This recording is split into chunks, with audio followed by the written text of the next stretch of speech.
જો તમને સૂકી ઉધરસની તકલીફ રહેતી હોય, ભલે તમારી ઉધરસ થોડા દિવસથી હોય અથવા તો લાંબા સમયથી હોય, તો આજે આ વિડીયોમાં હું તમને એક ખૂબ જ સરસ ઘરેલું નુસ્ખો બતાવવાની છું, જેનો તમે ઉપયોગ કરશો તો તમારી જૂનામાં જૂની ઉધરસ ખૂબ જ ઝડપથી અને ખૂબ જ આસાનીથી ઠીક થવા લાગશે. આ ઘરેલું ઉપચાર હું તમને જે બતાવીશ તેનાથી તમારી ઉધરસ અને શરદી બંને માટે અસરકારક છે. આ નુસ્ખાનો ઉપયોગ કરીને તમારે ક્યારેય શરદી અને ઉધરસની સિરપ કે દવા લેવાની જરૂર નહીં પડે. તો ચાલો મિત્રો, કંઈ પણ રૂકાવટ વગર આપણો વિડીયો શરૂ કરીએ. હું છું શારદાબેન ગોસ્વામી. તમારું સ્વાગત કરું છું શારદાસ કિચનમાં. મિત્રો, આજે આપણે શરદી ઉધરસનો આ ઘરેલું ઉપચાર બનાવવાના છીએ.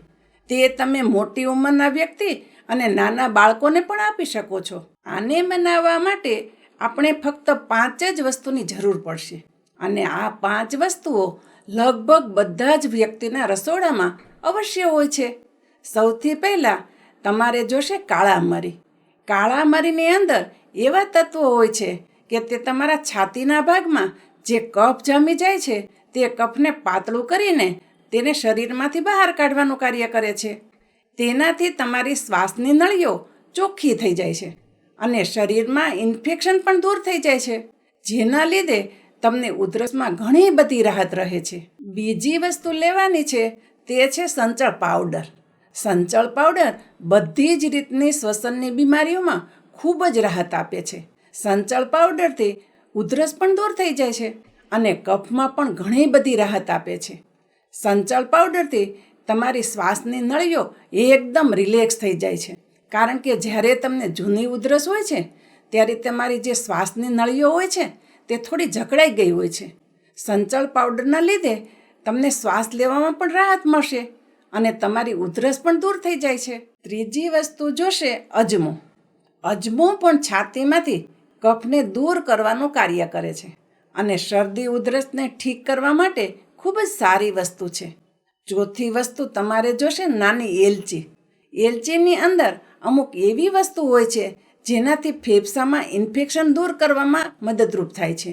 છાતીના ભાગમાંથી કફને પણ કાઢવાનું કાર્ય કરે છે, જેના લીધે તમને શરદી અને ઉધરસમાં ઘણી બધી રાહત રહે છે. પાંચમી વસ્તુ તમારે જોશે તે છે આદુ. આદુની અંદર બળતરા વિરોધી ગુણધર્મ હોય છે. છાતીમાં થયેલા ઇન્ફેક્શનને દૂર કરવામાં મદદરૂપ થાય છે. ફેફસાની અંદર આવેલા સોજાને પણ ઘટાડવાનું કાર્ય કરે છે.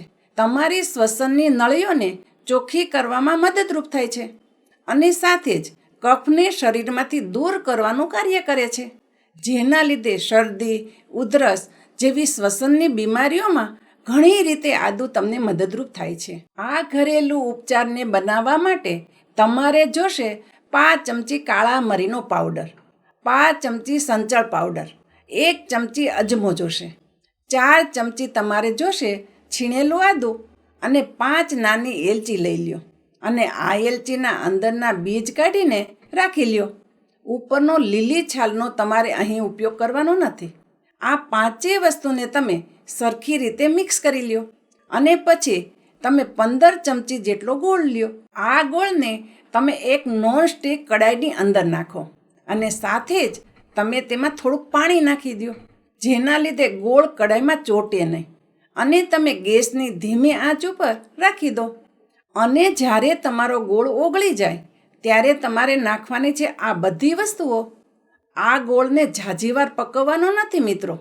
જો ગોળ ઝાઝીવાર પાકી જશે તો કડવાશ પકડી લેશે અને તમને સ્વાદમાં સાવ ખરાબ લાગશે. એટલે જ્યારે તે થોડુંક ઓગળવાનું શરૂ કરી દે ત્યારે જ તમારે આ બધી વસ્તુ નાખી દેવાની છે. અને આ બધી વસ્તુ નાખીને ફક્ત 1 અથવા 2 મિનિટ સુધી જ આને હળવી આંચ ઉપર પકવવાનું છે. અને એ વાતનું ખાસ ધ્યાન રાખવાનું છે કે ગેસની આંચ ધીમી જ હોવી જોઈએ, અને એ પણ ખાસ ધ્યાન રાખવાનું છે કે ગોળ બળી ન જાય. સારી રીતે પકાવીને આ વસ્તુને એક કાચની બરણીમાં કાઢી લો. આ ઉપચારને તમારે લેવાનું છે અડધી ચમચી સવારે અને અડધી ચમચી રાત્રે સૂવાના સમયે. સવારે તમે આને કોઈ પણ સમયે લઈ શકો છો અને રાત્રે આને તમે સૂતી વખતે જ લ્યો. અને જ્યારે તમે આને લ્યો ત્યારે હંમેશા ગરમ પાણીનો જ ઉપયોગ કરવાનો છે. આનું સેવન કર્યા પછી તમારે કોઈ ઠંડી વસ્તુ કે કોઈ ખાટી વસ્તુનું સેવન નથી કરવાનું અને આની સાથે સ્મોકિંગ પણ નથી કરવાનું. અને જો તમને વધુ ઉધરસ આવતી હોય તો તમે આને દિવસમાં જ્યારે જરૂર લાગે ત્યારે લઈ શકો છો. આનું સેવન કરતાં જ વધીને 10 મિનિટમાં જ તમને ઉધરસમાં રાહત રહેશે. અને જો તમને જૂની શરદી ઉધરસ હોય તો તમે આનું સેવન 4થી લઈને 7 દિવસ સુધી કરો.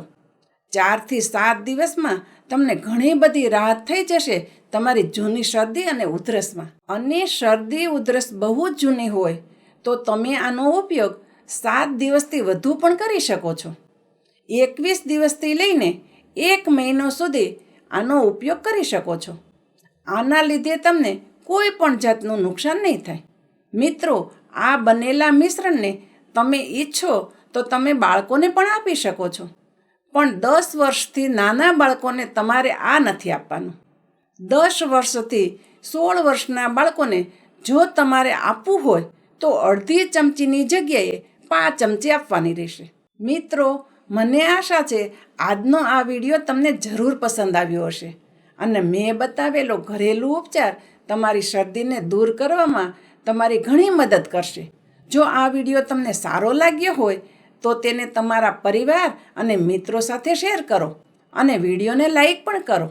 અને જો મારી ચેનલ ઉપર નવા હોય તો ચેનલને સબસ્ક્રાઈબ પણ જરૂર કરો. હું શારદાબેન ગોસ્વામી તમને ફરી મળીશ એક નવા હેલ્ધી વિડીયો સાથે. ત્યાં સુધી તમારું ધ્યાન રાખો. સ્વસ્થ રહો, મસ્ત રહો.